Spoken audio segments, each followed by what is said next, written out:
Welcome to the Sound in Marketing Podcast. The Sound in Marketing Podcast explores and defines sound on purpose in marketing and in advertising. I'm your host, Gina Isham, owner and founder of Dreamer Productions and Sound in Marketing Learning. I create, consult, and educate brands on the power of sound in marketing. As I take a pause between seasons, I have one more podcast encore episode to share. This one is from my favorite podcast, 20,000 Hertz, which I just so happen to produce for from time to time. Radio IDs. Not a word I really knew, but certainly something I'd heard. You know those fun little zingers between radio programs? Here's one from my memories. WKRP in Cincinnati. A similar idea to the NBC chimes. But I'll keep this brief as we go deep into the details in the episode. So enjoy this trip down memory lane. I present to you radio station jingles, 80 years of earworms. You're listening to 20,000 Hertz. I'm Dallas Taylor. I spent a lot of my formative years listening to the radio. And while today's streaming apps are really convenient, I do find myself missing those over-the-top, super epic radio IDs. Power 96.1. Power 96.1. Cool oldies for your workday. Cool 105. We love our country. Country 94.5. KFKM. LA's #1 hit music station, 102.7 Kiss FM. Chicago's Blue 97.9 FM. Radio IDs are essentially sonic signatures for radio stations. That's producer and sound strategist Gina Isham, who's also the host of the Sound in Marketing Podcast. Just like music itself, ID jingles have evolved over the decades. Each one is a cultural and historical snapshot of the time and place it was created. And the origin of these little melodies goes all the way back to the early 1900s. When radio was first invented, it was basically telegraph signals, and it was mostly used for ships at sea to be able to communicate with stations on land. That's Jonathan Wolfert, who has over 50 years of experience making radio IDs. And when you're using Morse code, you want your message to be as concise as possible. So rather than taking the time to spell out the name of a long ship, they started using abbreviations. So these ships would be assigned call letters. In 1912, it was decided by all the nations that the various letters of the alphabet should be assigned to different countries. The United States ended up with the W's, K's, A's, and the N's. Canada got some of the C's, Mexico got some of the X's, and so forth. Then, as commercial radio started taking off, they applied this same system to radio stations. The Department of Commerce decided that the radio stations to the east of the Mississippi River would be licensed with W call letters. We are broadcasting over WAAM, and this comes to you direct from the Edison Studios. And the stations to the west of the Mississippi would have K call letters. This is KGEI, General Electric Station, San Francisco, California. But soon enough, they ran into a problem. Radio grew very quickly, starting in the 1920s, and before long there were hundreds of different stations, and it was hard for people to really know what station they were listening to. These stations realized that simply stating their name just wasn't memorable enough. it became advantageous to do some catchy, musical, jingly thing to get the attention of the audience and have something that's a little more identifiable. One of the first stations to adopt a jingle ID was New York's WJZ in the early 40s. Now, back then, due to limits in technology, almost everything you heard on the radio was live. That was the era where stations had live bands and live performers and live shows. But at nighttime, WJZ started playing pre-recorded music, which made them ahead of their time. And since the DJs were off the clock, they'd occasionally drop in jingles like this to remind listeners what they were hearing. All night long we bring you a song, a night of melody. To-roo-doo-doo on WJZ.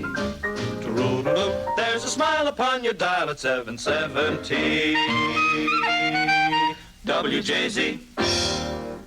This was right around the time that the U.S. entered World War II.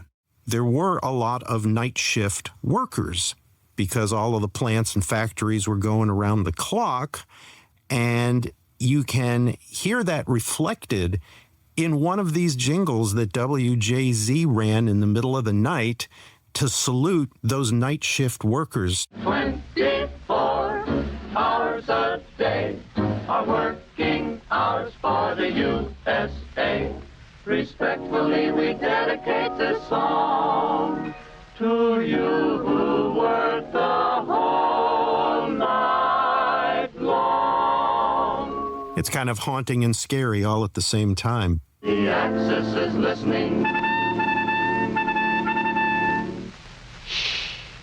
Don't talk.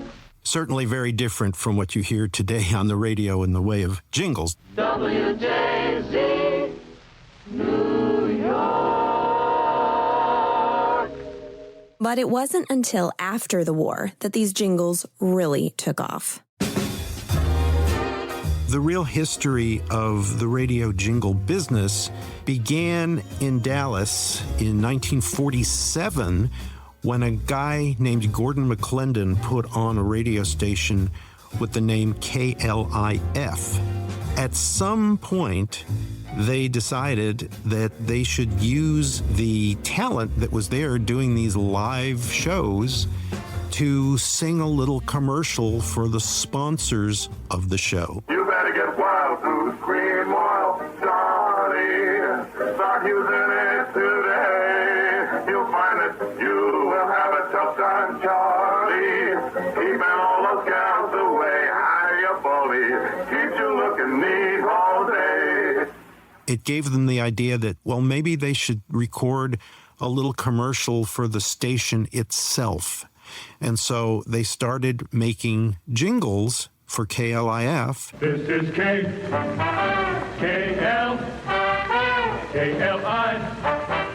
KLIF, KLIF 790 on your dial. These jingles gave the station a fun and memorable sonic identity, and they were also useful for programming. Even during the live shows, if they had to switch from one studio to another, or if one show ended a little early or something and they needed something to fill up the time, they could always go to one of these pre-recorded jingles and buy themselves 30 seconds or a minute. It's wonderful summer radio, KLIF in Dallas. One of the jingle makers at KLIF was a man named Bill Meeks. After a few years, Bill Meeks thought, you know, maybe there's a business here. Maybe there are other radio stations around who do not have access to these live performers. And so he left, and in August of 1951, he started his company, PAMS. PAMS stands for Production, Advertising, Merchandising Service. Here's one of their early jingles. Disc jockeys, weather reports, Time and music, the first in sports. make sure your dial is always set at KTRN, at KTRN. Bill Meeks wasn't the only one who wanted to take advantage of the musical talent in Dallas. Rival companies formed, and soon Dallas became the radio jingle capital of the world. In the early years, one trend was to use a device called the Sonavox. It's a way to make an instrument or a sound effect of some sort appear to be talking. The Sonavox was invented in 1939. It involves two handheld speakers that you hold up to your throat. Then you form words with your mouth, which shapes the sound into something like speech. In Disney's Dumbo, they used a Sonavox to make the voice of the train whistle. All aboard! Let's go! Pam's really pioneered doing that, and a couple of examples of what that sounds like are some of the first ones that they did for KFWB in Los Angeles.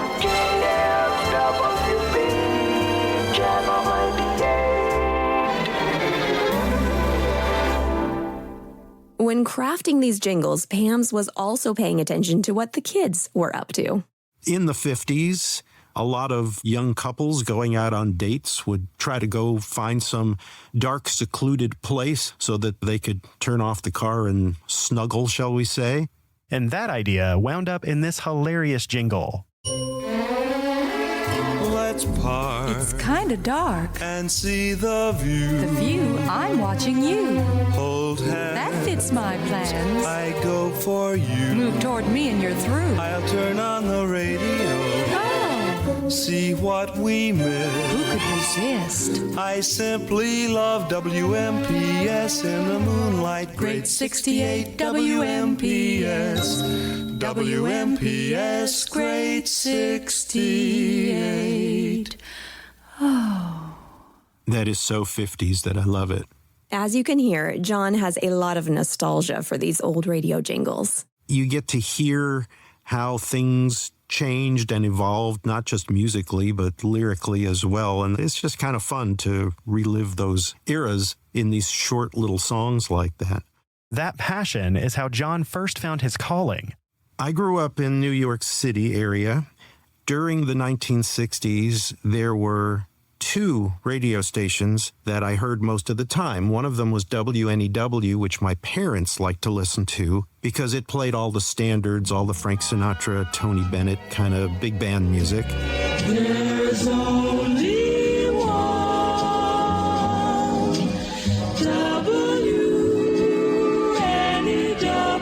WNEW. I, being much younger, wanted to listen to WABC because it was the top 40 rock and roll station. 77 WABC. And I noticed these little songs where somebody was singing about the radio stations. 77 Music WABC. Even as a 10-year-old kid, I said, well, who are those people and where did that come from?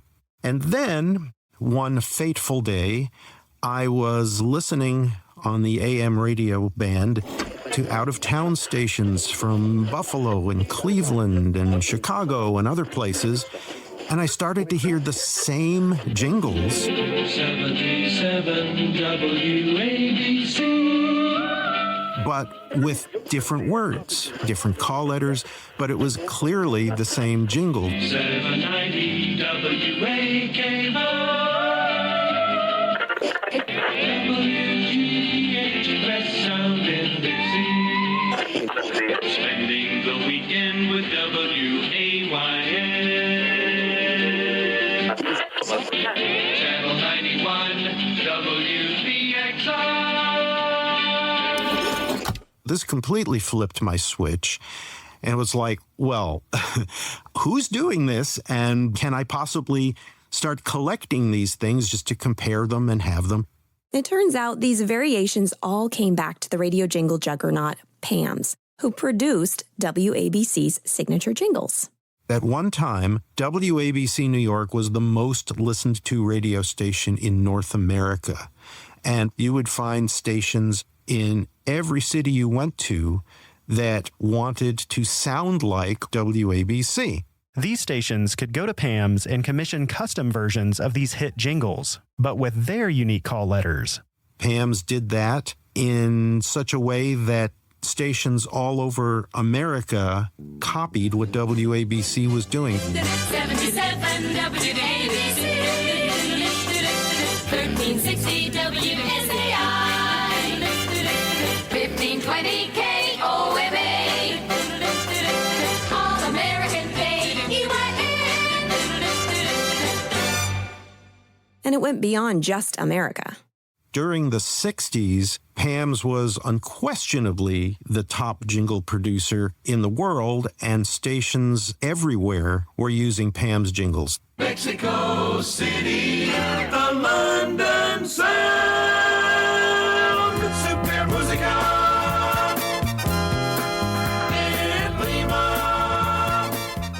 John wanted to be part of creating that shared experience. Most young guys who are interested in recording or music, they want to work in a studio, they want to record bands. And I, on the other hand, wanted to work at this one specific place because what I wanted to make was this one specific thing, these jingles. Eventually, that dream led him to Pam's. So by perseverance and good fortune, I was actually able to get a job at Pam's, and I did that for several years. And then one thing led to another, and my wife and I decided to start our own company, which is called Jam Creative Productions. Jam stands for John and Mary Lynn. The two of us actually competed with Pam's for several years.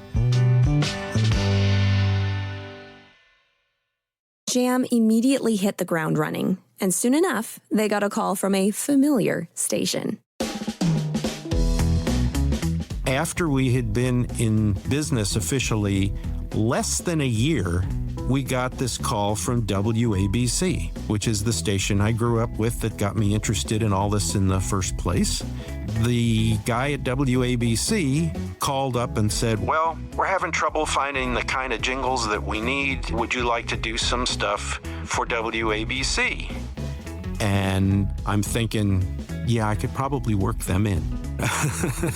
You know, this is like the biggest deal ever, the full circle of being the guy who was 10 years old, hearing the jingles on that station and becoming the guy making the jingles for that station. So we started doing jingles for WABC in 1975. Music Radio, WABC. And we're still doing jingles for WABC. You can still hear our stuff on the air there all these years later. News Talk Radio 77 WABC, New York City. Working at Pam's and then Jam, John was at the forefront of the changing trends in radio. Radio got a lot more researched and scientific, and the result of that was that radio stations started using shorter and shorter jingles. For example, this is how long it took one radio station to introduce the weather forecast in the late 50s. Is it gonna be cool? Is it gonna be warm? Is it gonna be clear? Or stormy? Mr. Weatherman, take the cue and tell us what the weather's gonna do. Here's how they introduced weather 10 years later. KFRC Weather. As the years went on, they cut them down even further. They would just have what is known as a shotgun jingle, which is a very fast, frantic drum intro, and then the call letters are sung, and that's it. WXLO. Early on, Jam even made a shotgun jingle that used a classic Sonovox effect. Listen for the robotic effect on the W. WABC. Then, in 1977, Jam started getting a particular request. At the time, everybody was in a Star Wars kind of a frame of mind, and everything needed to have little laser bursts in it. And so we did a very, very short jingle with a little laser effect on the front and some brass and the call letters, and they used it all the time. WABC.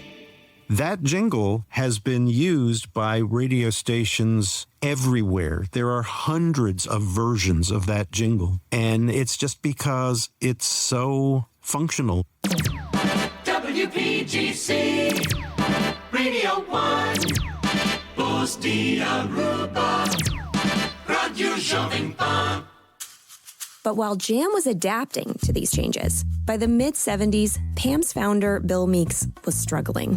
He decided that the company needed to diversify because he'd kind of lost faith in the jingle business, and it just became a bunch of bad business decisions that spelled the end of the original Pam's. Pam's suspended operations in 1978. Then, in 1990, Jam bought the Pam's Corporation and all of its copyrights. So now we are Pam's as well. And we're still here all these years later. Since then, Jam has produced thousands more radio IDs for stations across the U.S. and around the world. In 2024, they celebrated their 50th anniversary with this playful meta jingle.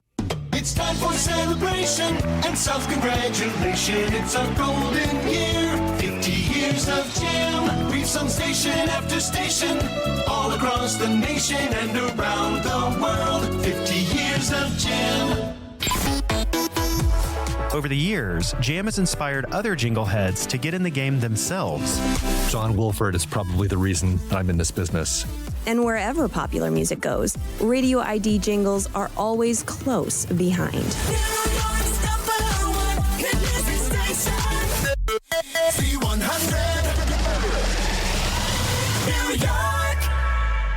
That's coming up after the break. So don't move that dial, whatever you do. Listen real close and give it a try. Start going steady with WDGY. Radio ID jingles started in the 1940s and really took off when companies like Pam's and eventually Jam hit the scene. Just like pop songs, these jingles are little time capsules of the era they were made in. For instance, you can practically feel the 80s dripping off these radical Jam jingles. Hit Radio 93. England, Scotland, Ireland, Wales. The United Kingdom. National Radio 1. KKHR. C100. Hot gun in the summertime with hot hits. It's during that decade that we meet our next radio jingle maestro, Eric Huber. At the time, Eric was interning at a Seattle radio station, working on some jingles for them. And the programmer for that station walked in and handed me a CD with all of Jam's then current radio ID jingle offerings. Maximum music. KHTR. And it blew my doors off, man. I mean, as far as the craftsmanship, the musicality, and just the overall excitement of the presentation, man, it was a work of art. And so my hat is off to John Wolford because I think he set the bar for what radio IDs could be, and he's obviously an incredibly talented guy. Cut to a few years later in the early 90s, Eric and his friend Steve Thomas want to produce pop songs, but they're having trouble. Unfortunately, we weren't really able to get traction on the artist development and songwriting side of things. Meanwhile, the musical landscape is rapidly changing. This was a really interesting time for pop music because grunge was crossing over to the mainstream.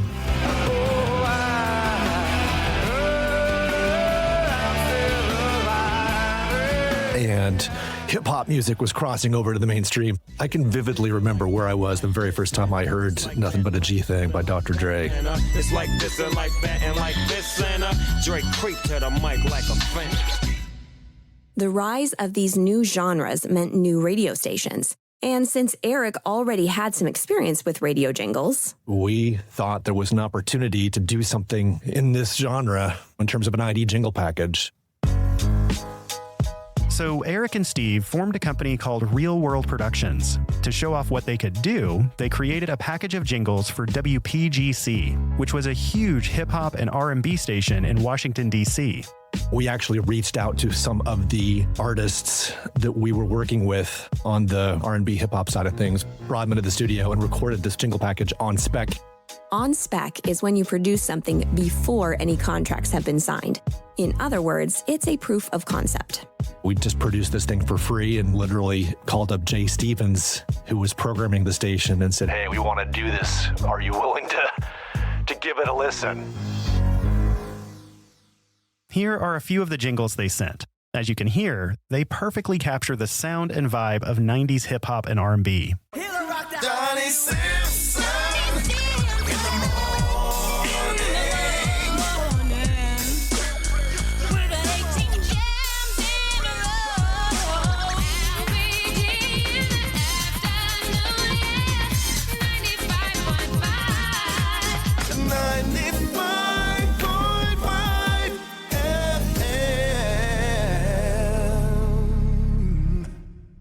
WPGC liked what they heard, and Real World was off to the races. Soon after, they landed a gig with another station called Cube.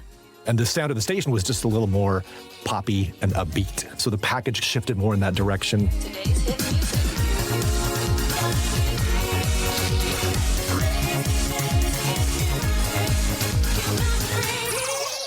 More on sort of the techno, housey side of things.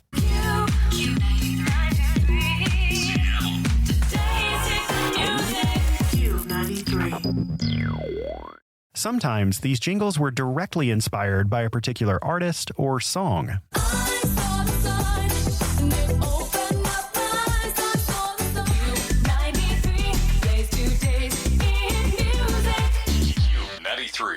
Yeah, that's the Ace of Base cut.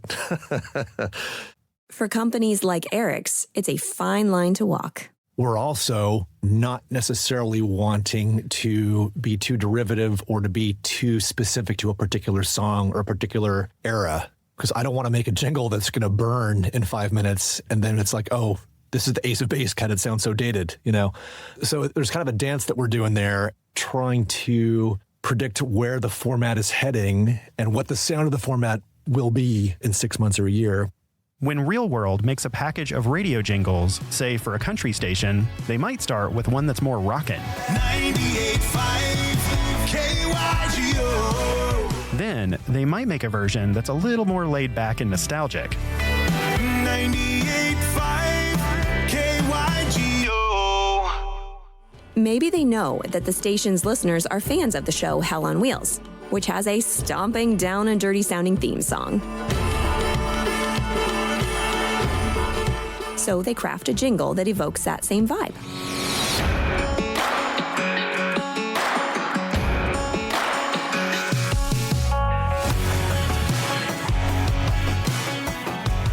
For a weather alert, they might make something with a bit of a breaking news flair to it. 98.5 KYGO. And for contests and giveaways, they might make something more poppy and celebratory. Another winner, KYGO. For every single package they create, Real World makes around 50 to 80 individual pieces of music. 98.5 KYGO. And when you broaden it out to different languages and countries, the stylistic variations become even more pronounced. 97.9 La Mega. Wir sind die Meister, die meiste Musik. Die meiste Musik. NRK PM. Now, typically the people singing these jingles are professional studio vocalists, but there are some exceptions, like the package Real World made for a sports station back in 1999. They wanted a sort of sports chant, something that could be imagined as a crowd at an arena getting hyped up. So I came up with the idea of using my own voice and stacking it up about 50 times. And to match the energy of a wild sports fan at a game, I literally had to drink Red Bull and take my shirt off and get pretty jacked up. So it was a lot of work. Sports Radio! Sports Radio 950. KJRAM! KJRAM Seattle. it's like it's dripping with masculinity.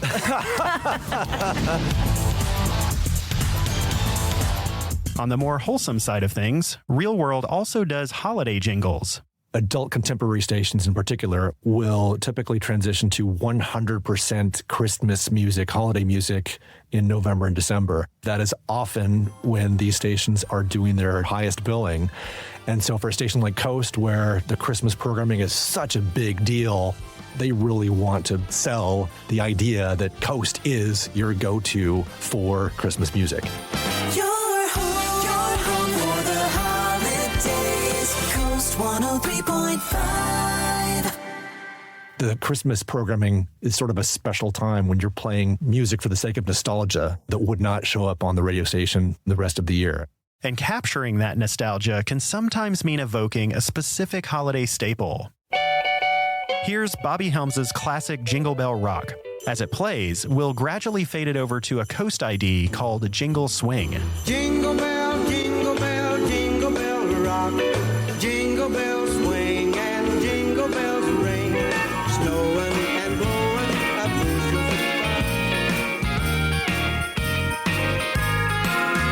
You're home for the holidays. Coast 103.5. In any good piece of sonic branding, nostalgia is one of the most powerful ingredients, and radio IDs are no different. People associate these little tunes with different times in their lives and the different places that they've lived. They stick in our heads for years, and when we hear these melodies again, those memories come flooding back. And that's part of why these jingles are still used by so many stations around the world today. I think radio station ID jingles are going to continue to be used as long as there's radio stations, really. Not by every station, but by some stations that really want to make an impact. And fortunately for those stations, there are still people like John and Eric who live and breathe these jingles. I chose to be in the jingle production business because it combines all of my interests. Radio, music, electronics, recording. I'm having a good time doing it, and that's why I'm still here. I feel so blessed to be able to ply my craft as a musician, composer, producer in a realm where creativity is valued and where that creativity forges an emotional bond. Through music, we have the ability to create joy and to create emotional experiences for listeners. And I'd like to think that in some small way, the world is better off because we're out here in the studio, cranking out ID jingles.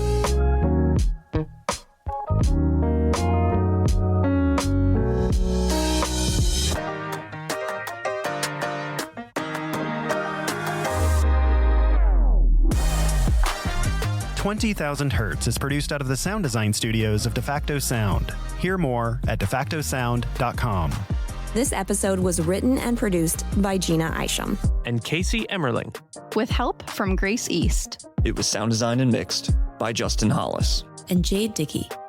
Thanks to our guests, John Wolfert and Eric Huber. To learn more about their work, just follow the links in the show notes. Finally, Gina hosts her own podcast about all things sonic branding. It's called Sound and Marketing, and you can listen and follow right here in your podcast player.